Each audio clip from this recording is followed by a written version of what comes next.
A maior geradora de energia do mundo, considerada a maior obra já executada no Brasil e é envolvida em diversos conflitos e polêmicas históricas. No vídeo de hoje, vamos falar da usina hidrelétrica de Itaipu. Então já deixa o like aí no vídeo e se inscreve se ainda não for inscrito. Em 60, o Brasil se destacava como uma das nações que mais crescia no mundo. Com o aumento da indústria nacional e uma mão de obra relativamente barata, fez crescer o interesse internacional no país.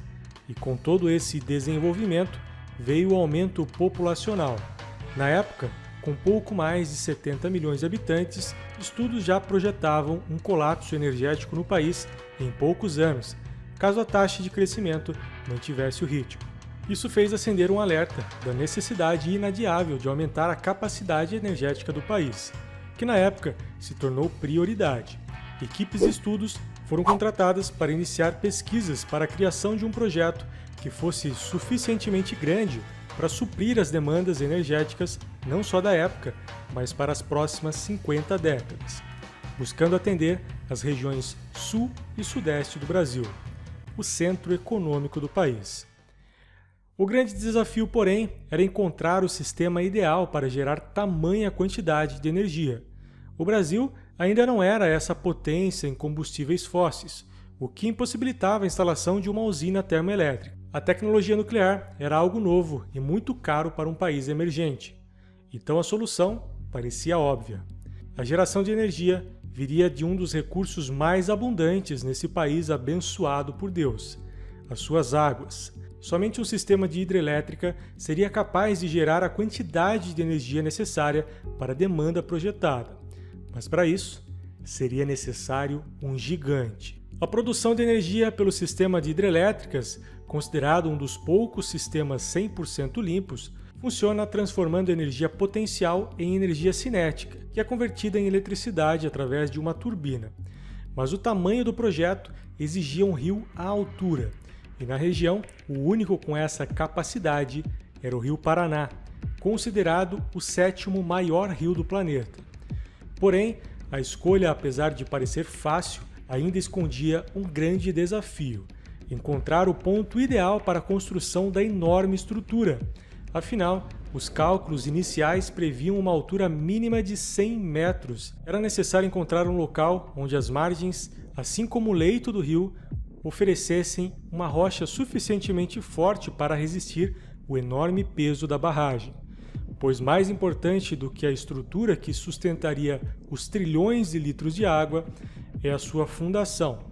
Após anos de estudos, foi encontrado o ponto ideal no rio, onde as margens eram altas e fortes, com um potencial energético excelente. Mas havia um problema. Esse ponto ficava exatamente na fronteira entre um antigo inimigo do Brasil, o Paraguai. Brasil e Paraguai por muitos anos tiveram uma relação muito sensível, isso desde o final da conhecida como Guerra do Paraguai, que aconteceu entre Paraguai e a Tríplice Aliança, composta por Brasil, Argentina e Uruguai. A guerra teve início no ano de 1864, quando o Paraguai invadiu o sul do Brasil numa ambiciosa intenção de expansão territorial. Chamado pelo governo da época como o Grande Paraguai, a guerra durou pouco menos de 6 anos e eliminou quase metade do povo paraguaio, no que é considerado até hoje como o maior conflito bélico da América do Sul. Mas os tempos eram outros, e uma aliança com o Brasil se mostrava muito promissora para ser desperdiçada com desentendimentos passados. Afinal, o Paraguai seria o maior beneficiado, pois não teria que investir um só centavo, mas teria direito a 50% de toda a energia gerada. Era um acordo bom demais para ser ignorado. Foi então que, em 1973, foi assinado o Tratado de Itaipu entre os dois países, iniciando uma parceria histórica. O nome de Itaipu veio de uma ilha que existia no ponto da construção da usina, que ficava submersa boa parte do ano. Em Tupi, Itaipu significa pedra que canta. Para o estudo de viabilidade, um consórcio foi formado por duas empresas italianas, a PNC e a Eletroconsult. Já a construção ficou a cargo da construtora Andrade Gutierrez. A obra foi financiada pelo governo brasileiro e por dezenas de empresas e bancos estrangeiros. As obras começaram efetivamente em 1975, com as escavações do canal de desvio do Rio Paraná, um canal de 2 km de comprimento, 150 metros de largura e 90 metros de profundidade, teve que ser escavado, retirando 55 milhões de metros cúbicos de terra e rocha, um volume quase 9 vezes maior do que o volume total extraído do Eurotúnel.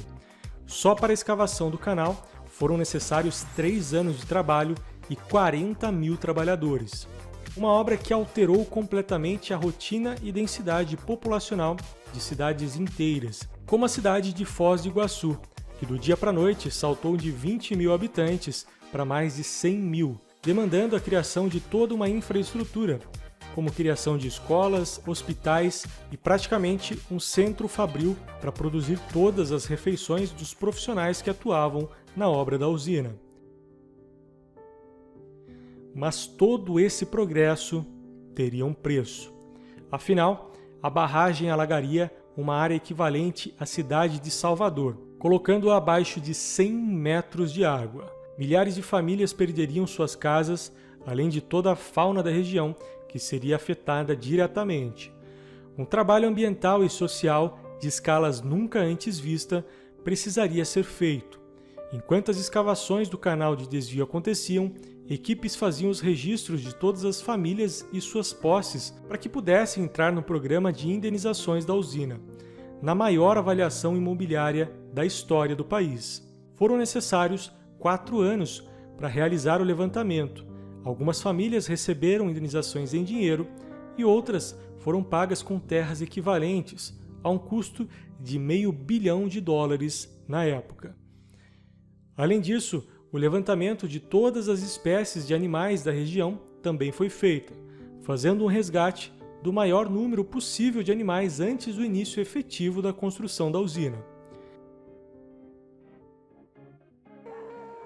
Em outubro de 1978, chegava a hora de desviar o gigante. As enormes barragens de concreto e pedra que foram construídas junto ao canal agora viriam abaixo com 58 toneladas de explosivos, para permitir a inundação e o desvio do Rio Paraná pelo canal. Agora o rio corria numa bifurcação, mas um grande volume ainda corria aonde seria construída a usina. O trabalho de desvio precisou ainda contar com a construção de ensecadeiras de pedras, com mais de 90 metros de altura, para desviar o curso total do rio. Agora o caminho estava liberado para a construção da seção central da barragem.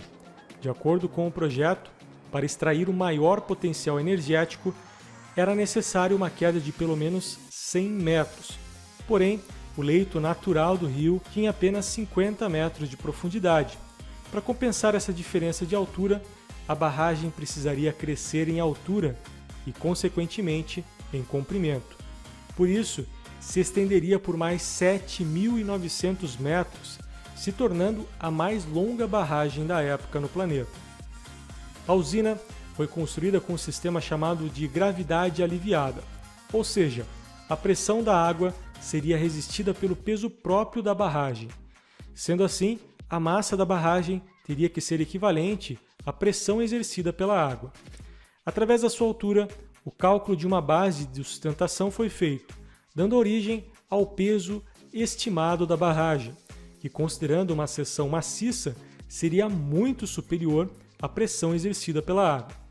À primeira vista, isso pode parecer bom, mas caso a seção fosse realmente maciça, um grande problema seria gerado. Como a barragem seria construída inteiramente em concreto, o volume colossal de concreto no centro da estrutura demoraria anos para curar. Além disso, a reação química do concreto gera calor.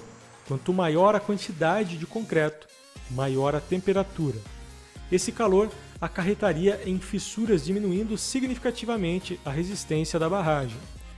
A solução adotada foi executar uma seção oca, pois bastava atingir uma massa equivalente às pressões da água que a barragem suportaria. Isso ainda teria algumas vantagens. A primeira delas era justamente a economia de concreto, reduzindo para 1/3 do que seria necessário para uma seção maciça. A outra era a possibilidade de instalação de todas as turbinas geradoras de energia no interior da própria barragem. A barragem é composta por 3 seções, a seção central e as 2 margens, cada uma delas com suas diferenças, afinal, os métodos executivos não foram os mesmos. As estruturas das margens foram executadas com enrocamento, que é basicamente uma pilha gigantesca de solo, rochas e concreto, fazendo a contenção por gravidade. Essa seção compõe 80% da barragem, com uma altura máxima que chega aos 70 metros. Mas o que realmente impressiona é o vão central, com uma altura de 196 metros. É mais do que 5 vezes a altura do Cristo Redentor. Sua construção começou logo após o desvio do rio. Torres metálicas foram posicionadas com cabos de aço para o transporte do concreto, que era fabricado por usinas montadas nos arredores. Eram fabricados mais de 600 metros cúbicos por hora, e o concreto tinha um processo de fabricação diferenciado. Como eram concretados um volume equivalente ao usado em um prédio de 10 andares por hora, o concreto era produzido numa baixíssima temperatura, para compensar o calor gerado durante o processo de cura. Para isso, foram construídas 2 fábricas de gelo que fabricavam toneladas de pedras de gelo e água gelada por dia, para serem misturadas ao concreto, para que chegassem no ponto da concretagem com uma temperatura máxima de 7 graus Celsius. A demanda adicional de cimento era tão grande que as empresas brasileiras e paraguaias não tinham a capacidade de atender a obra, sendo necessário construir 2 moinhos de clinker para que o cimento fosse fabricado no próprio canteiro de obras. Foram utilizados 12,7 milhões de metros cúbicos de concreto, o que daria para construir 22 pontes Rio-Niterói. Armadores trabalhavam em 2 turnos de 12 horas cada, 360 dias no ano, para montar um mar de aço exigido pela estrutura, que seria o suficiente para construir 380 torres Eiffel. Em 1979, logo abaixo da barragem principal, uma camada de solo ruim foi encontrada. A camada chamada de solo podre poderia pôr em risco a segurança da barragem, que poderia romper caso a sua fundação não suportasse seus 61 milhões de toneladas. O problema tinha que ser resolvido. A solução foi escavar esse solo através de um túnel e substituir o solo ruim por concreto de alta resistência. Numa das operações mais complexas de toda a obra, que adicionou meses de trabalho a um custo de 20 milhões de dólares. Após 4 anos para a construção das barragens, em 1982, os portões do canal de desvio foram fechados. 17 milhões de litros por segundo eram agora sustentados pela estrutura. Antes da completa inundação, uma operação se iniciava para resgatar o máximo de animais possível. Afinal, tudo o que eles conheciam, em pouco tempo, estaria abaixo de dezenas de metros de água. A operação foi considerada um sucesso na época, realocando mais de 36 mil animais de variadas espécies. Mas ainda assim, o impacto na fauna foi imenso. Infelizmente, milhares, se não milhões de animais morreram nos 700 km² de florestas que foram perdidas. Além, é claro, das 145 pessoas que morreram durante a construção da usina. Foram necessários 14 dias para que a barragem alcançasse seu nível mais alto, alagando a região com mais de 100 metros de água. Por maior que seja a precisão dos cálculos e confiança na engenharia empregada, esses 14 dias foram dias de enorme tensão, pois anos de trabalho, bilhões de dólares e, o mais importante, milhões de vidas dependiam do sucesso da barragem. A estrutura foi monitorada durante todo o processo de inundação e se comportou completamente dentro do esperado, sendo comemorado por todos os profissionais envolvidos na construção. Mas, obviamente, que ao atingir o nível máximo, a barragem teria que escoar o volume excedente. 2 semanas após o fechamento das comportas do canal, o vertedouro foi liberado, com meio quilômetro de comprimento escoava um volume de água 40 vezes maior do que as cataratas do Iguaçu, se tornando a maior queda d'água do mundo feita pelo homem. A água do vertedouro era lançada com uma leve inclinação na ponta para que a energia da água fosse dissipada antes de cair, pois, do contrário, a força dela poderia gerar uma erosão grande o suficiente para desestabilizar a fundação da barragem. O trabalho ainda estava longe do fim, afinal, nenhum quilowatt de energia foi gerado. E para isso, um verdadeiro esforço de guerra foi montado. As turbinas, que pesavam cerca de 300 toneladas, que eram fabricadas em São Paulo, precisaram ser transportadas até Itaipu. Porém, seu tamanho sem precedentes gerou diversos transtornos durante o seu trajeto, pois as rodovias não tinham largura o suficiente para comportar o equipamento. A viagem demorava 3 meses. As peças começaram a ser enviadas bem antes da finalização da usina. Todo esse trabalho me faz pensar do porquê essas peças não foram produzidas no próprio canteiro. Não seria mais fácil ou barato? Mas enfim. Torres de energia tiveram de ser construídas para levar a energia gerada para as principais regiões do país, com fios suficientes para dar mais de uma volta no planeta. Em abril de 1991, após a instalação da 18ª turbina, de um total de 20, a Itaipu Binacional se torna a maior usina hidrelétrica do mundo, ultrapassando a usina de Guri, na Venezuela. No ano de 2000, aconteceu o maior apagão da história do Brasil, quando uma das torres de transmissão foi interrompida. Não conseguindo dar vazão à quantidade imensa de energia, houve uma sobrecarga de tensão, danificando o sistema da usina. Isso deixou claro que alguma coisa precisaria ser mudada. Afinal, milhões de pessoas são inteiramente dependentes de Itaipu, assim como serviços essenciais, como milhares de hospitais. Por isso, foram investidos 12 bilhões de dólares desde então para melhorar os sistemas de transmissão, instalando inclusive uma espécie de disjuntor gigante que desativa quando ocorre qualquer falha no sistema, evitando sobrecargas. Metade da energia gerada é destinada ao Brasil, com uma frequência de 60 Hz, e metade é destinada ao Paraguai. Porém, o Paraguai utiliza menos de 20% dessa energia. Sendo assim, o Brasil compra o excedente de volta, convertendo novamente em 60 Hz antes de introduzir novamente na rede brasileira.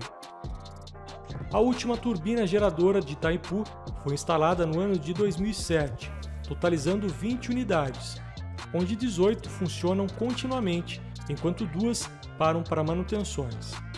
Um fato curioso: a Argentina estremeceu laços com o Brasil e Paraguai com a construção da usina, pois temia que em um possível conflito com um dos dois países, a retaliação pudesse vir com a abertura completa das comportas, inundando a capital do país, Buenos Aires. Por isso, em 19 de outubro de 1979, o Acordo da Tripartite foi estabelecido, criando regras claras quanto ao uso das águas do Rio Paraná, também chamado de Rio da Prata na Argentina, assim como os níveis máximos para evitar qualquer desentendimento entre as nações. Custando 16 bilhões de dólares, a dívida da sua construção está próxima de ser quitada. Em 2023, a usina pertencerá única e exclusivamente aos dois países. A obra mais imponente hoje em território nacional, que abastece com energia elétrica milhões de pessoas em todo o país e faz inveja a países de primeiro mundo. Esse foi o vídeo de hoje. Se você gostou, deixa o like e se inscreve se ainda não for inscrito. E não esquece de deixar o seu comentário do que você achou dessa incrível obra de engenharia.